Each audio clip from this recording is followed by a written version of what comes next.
Well, hello, Patriots. It's a Sunday night, and I am not in front of my fireplace tonight. I'm actually parked in front of this very large field. It's a farm that has a bunch of cows and plenty of grass to graze on. And when we were kids, we'd walk up here, and they would have fresh milk and even chocolate milk sometimes. And that was a lot of fun for us to come and get. I'm looking out over the expanse of that. It's kind of up on this big hill, and so you can see the precipice and the horizon. And as the cars go by, as you can tell, once in a while, it's the kind of place where you might want to hear trains going by as you lay in your bed and reflect on the day. The name of our talk tonight is Bravery or Bravado Slavery. I've taken some time to reflect on some things in my past that didn't seem quite apparent to me, either why they happened or what I was to gain from that. As time has been expanded now, what's interesting about it to me is that I am more economical with my time than ever, not in the sense of managing it per quadrant of hour, but in managing it according to what is most important to me. What is priority? No matter how much loose change you have in your pocket, you definitely don't want to throw it in the street. You want to make sure that every penny counts, and that every moment you have in your life, which cannot be replaced, although pennies can, is used for something to be invested into the future. As we enter the Second Renaissance and this time that is truly different than any other time in history, simply because everything that led up to this is now being alchemized, changed, and pushed forward for us to understand either why it is to be alchemized or how it is to release, as it has already served its purpose in so many incarnations. As Laura Walker of the Oracle Report has shared with us and enlightened us with the information about we Eris people, it is something to see the playing out of our purpose and what we came here to do. Some of the things that I thought were kind of buried in my memory came to the surface as I started to pull on the string of the bravado that I've had. As some others have also operated, the core and the root of where the bravado has come from is actually a really good place. It's a place of wanting to help others. It's also a place of having seen our own tragic moments and times in which we might have thought that there would be no one to help us. And indeed, in some ways, how would we survive these moments of darkness and trauma? And so moving into the world after these events and working to create some space between us and the pain of what we've gone through, we are never separated from that which is the understanding of what that pain actually is and what effect it can have. And so when we see other people who are going through their own pain, no matter what it is, we understand the very basic nature of humanity, which is the propensity to be vulnerable, even when being incredibly strong. I have taken the time to think about this because some of the ways in my life where I thought I was being strong really was a matter of me just having bravado, which is not strength. As the definition of bravado is a bold show or a showing of boldness intended to impress or intimidate. Of course, in a very short-term way, this might accomplish what we might consider a success and even a survival of certain circumstances. But beyond that, bravado serves only itself and each of us as we are perhaps deeply involved in protecting the insecurity that began at some of the places of pain in our past. Bravery is something that sometimes is not exciting. It's not even enunciated. It's something that we might even reach for at last resort because it doesn't seem like it will do much. But when I look back on all the times that I have been in situations, in circumstances that required some very strong action, particularly when perhaps provoked by another or by an injustice of some sort, or even a moment of feeling like things weren't fair, I can honestly say that the times I actually was cognizant enough to choose bravery above the bravado ended up being more nourishing to me, with less of the injury that one could sustain when putting their ego, bruised, tattered, and perhaps inflamed, on the threshold of that which has no regard and is lumbering through with all of its steel, its sparks, like a train not easily stopped, even when intending to. In fact, what comes to mind is a story of someone I was dating when I was probably about 19 years old, or maybe 20 at most. And I didn't realize that her ex-boyfriend was jealous, and was even her ex-boyfriend, really. We were in a car, and we were driving around in the industrial part of town, when suddenly, without any warning, without even a hint that this person was angry, he pulled up onto the top of these railroad tracks with a train coming and turned off the engine, with the doors locked. At that moment, I had no time to show bravado. I didn't even have any bravery, actually. I was scared out of my gourd.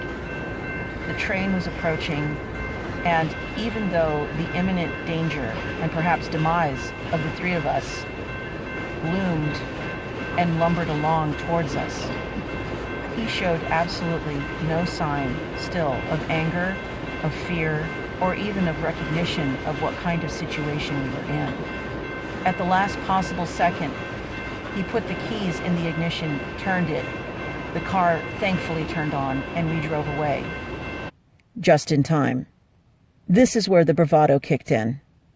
And I'm certain that the true lessons of this were actually obscured for many years, as I felt completely justified in what I did next. In my time, there have been a few incidents that have been as impactful as that. And in the working through of my years in my early 20s, my late teens, into my 30s, I can honestly understand the use of bravado, as I felt exposed, vulnerable, and angry at times. Having been raised without a father, really, and in a very tight religious situation, the pain of being who I was alone, in addition to the confusion and the disorientation of realizing the rarity of soft spots and perhaps even common sense employed by people around me in sometimes the most precarious and underestimated of ways. Through these years, the habit of employing bravado was like second nature at times. And I'm not saying I wasn't ever brave. I was. But in the moments of heated reaction, bravado was always calling shotgun in the vehicle. And thus, I think that what happens in those layers of reaction comes the unwanted, undesired, and definitely, eventually, self-destructive slavery of the soul and of the life. Bravado is incredibly expensive. It's something that will cost everything and give nothing back. It is also something that, even though it seems like a good idea at the time, blinds one to what could be accomplished with careful consideration about how to be brave. As with any investment, this is also the case when moments are not acute. If we take the time, when the frequency isn't so fever-pitched, when there isn't such a charge matching that which is internal within the infrastructure that we find ourselves in, and move into some sort of preemptive consideration, we might find that instead of dealing with situations continually, we may in fact avoid some of them. This is incredibly important, especially when we see those whom we love, those whom we care about, being attacked by outside forces, other people, their situations, but ultimately by that which resides within them, that is their path and their course in this life to create what is to become in Second Renaissance. Some of the most difficult yet beautiful expressions of love, care, and support that I have ever seen have come from the moments of truly estimating what would be best and the highest good for all involved. As I get older, what I find very attractive about standing for the truth is not its unbending quality through lack of compassion, but at its core, the embodiment of compassion, as the truth does set us free if we allow it. If we do take those moments to actually see what the truth of a situation is, it's really not too far away to understand the purpose of the revelation of what has come to fruition through that situation in one's life. And so, with careful and intentional patience, we afford not only others, but ourselves the chance to break the slavery of victimhood by not being afraid to understand what the less than theatrical bravery can do. In the predominant following of either way, bravado or bravery, we are able to see what each will bear with our employment of it. As the scriptures say, you will know a tree by its fruit. And though the self-gratification that occurs when we are able to empathically understand how someone is limping along, our perception of what is next to do may not always be the accurate prescription for what will be the solution and the evolutionary culmination that is possible for each of us. In the arena of bravado, it is often exciting to be a spectator, even to our own bravado. And yet, just like any production or movie, the price of the ticket sometimes does not mitigate the anticipated benefit for our attention. In this time of opinion, politics, religion, and emotionally undereducated people, we find that the questions are far more important than the answers. This is so because all of the libraries in the world will never take the place of your experience as a human in this world. I recently thought of a sentence which is the most exquisite thing that has come from your life is you. And as we look and reflect and see these ways in which we sometimes have become so frightened or hurt by places, people, and things and situations, we know that each of those moments, no matter how buried they are, when they do represent themselves, and I mean when they do represent themselves, we have an opportunity to understand not only which path we took at that moment, bravado or bravery, but that we are being exhorted, invited, and comforted by the option to choose again.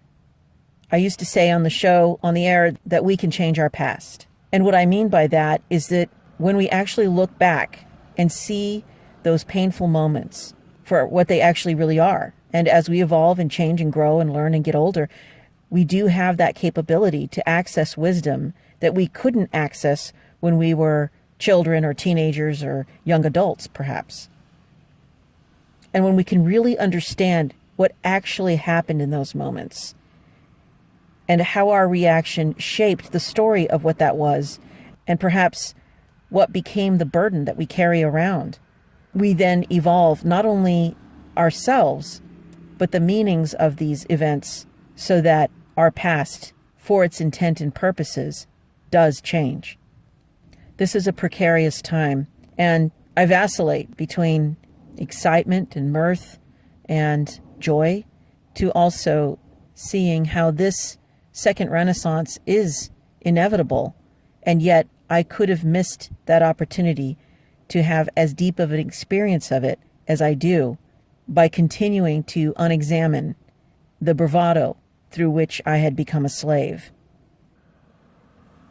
In my moments of saying these things to you, I am certain that this is a bravery that has been hard-won for me, because the bravado that I had would demand that I take care of each and every one of you, all the while being very conscious that that is impossible.